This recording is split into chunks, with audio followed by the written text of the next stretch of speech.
Hai, kita semua mencintai ibu kita, bukan? Dia mungkin sedikit galak, tapi dia masih yang terbaik dari semuanya. Ibu paling mencintai kita dan akan mengorbankan segalanya untuk kebahagiaan kita. Namun, kita lupa untuk mengenali dan menghargai cinta dan pengorbanannya, dan menganggap remeh segalanya. Hal yang sama terjadi dengan David. Dia tidak pernah mencintai ibunya dan malu padanya. Tetapi ketika dia mengetahui kebenaran tentang ibunya, yang bisa dia lakukan hanyalah menyesalinya. Inilah sebuah kisah tentang ibu David. David adalah seorang anak sekolah yang ibunya hanya memiliki satu mata. Dia tidak menyukai ibunya karena hanya memiliki satu mata. Dia selalu merasa malu padanya dan tidak pernah meminta ibunya menjemputnya ke sekolah. Ibu David mengelola toko tanaman kecil di pasar loak. Ibu bekerja keras dan menjual apapun yang dia bisa untuk mendapatkan cukup uang untuk memenuhi kebutuhan mereka. David membenci kondisi kehidupan mereka dan ingin menjadi kaya ketika dia besar nanti. Suatu hari, sekolah David mengadakan acara Parents' Day dan semua anak diminta untuk mengundang orang tuanya ke sekolah. Namun, David tidak ingin menjadi bahan tertawaan di depan teman-temannya dan memutuskan untuk tidak mengundang ibunya. Akan tetapi, ibu David mengetahui ketika dia membaca buku harian sekolah David saat mengepak makan siangnya. Dia mengira David lupa memberitahunya dan memutuskan untuk mengejutkannya dengan cemilan favoritnya. Ketika ibu David tiba di sekolah dan memanggilnya, dia sangat marah melihatnya.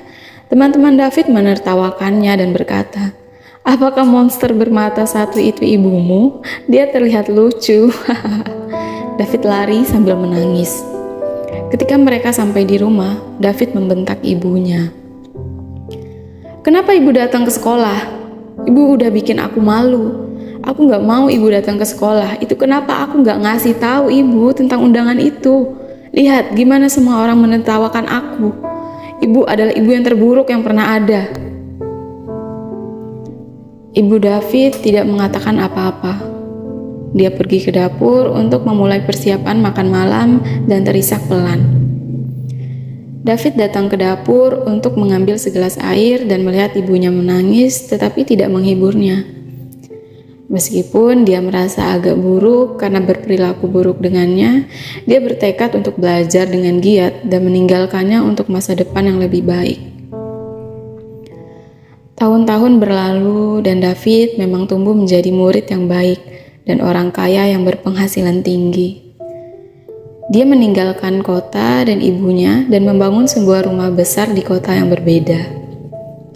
Dia sekarang memiliki keluarga sendiri yang sangat dia cintai. Dia memutuskan semua hubungan dengan ibunya dan tidak pernah menghubunginya. Bahkan istri dan anak-anaknya tidak tahu tentang ibunya. Suatu kali ketika ibunya datang mengunjunginya, David berpura-pura tidak mengenalnya dan mengusirnya memperlakukannya seperti seorang pengemis. Dia berjalan pergi dengan senyum dan tanpa kata-kata lagi. Beberapa hari kemudian, David menerima email dari sekolahnya yang mengundangnya ke sebuah reuni sekolah. David membawa keluarganya ke reuni untuk bertemu teman-temannya, berharap ibunya tidak muncul di sekolah setelah pertemuan terakhir mereka. Putri David kehilangan anting-anting yang dikenakannya di pesta reuni dan membuat keributan karenanya. Jadi, David memutuskan untuk keluar dan membeli yang baru untuknya. Ketika David kebetulan melewati rumah lamanya, dia melangkah masuk karena penasaran. Dia tidak dapat menemui ibunya dimanapun, kecuali buku hariannya yang sering dicoret-coret. Setelah bertahun-tahun, David akhirnya bisa melihat apa yang tertulis di dalamnya. David patah hati saat mengetahui bahwa ibunya telah menyumbangkan matanya yang lain kepada David ketika dia kehilangannya karena kecelakaan selama masa kecilnya. Dia telah mencatat mimpi dan aspirasinya untuk David dalam buku harian itu. dan saat-saat ketika David bertingkah buruk padanya. Setiap kali dia menulis, "Aku memaafkanmu, anakku. Aku tahu kamu mencintaiku dan aku sangat mencintaimu." Kata-kata terakhirnya adalah, "David, aku ingin melihatmu sebagai orang kaya dan sukses yang hidup dengan keluarga bahagia sebelum aku mati." Dokter mengatakan hari-hariku bisa dihitung. Aku tidak yakin apakah kamu akan datang bersama keluargamu di reuni, dan bahkan jika kamu melakukannya, apakah kamu akan membawa mereka ke rumah kita. Untuk terakhir kalinya, ibu memaafkanmu, anakku. David menangis tak terkendali. Dia membenci dirinya sendiri karena begitu kejam kepada ibunya. Tapi semua sudah terlambat. Hal yang bisa kita simpulkan dari kisah David adalah jangan melihat segala sesuatu dari sisi negatifnya saja, karena kita tidak pernah tahu alasan mengapa kita hidup berdampingan dengan hal yang menurut kita itu buruk.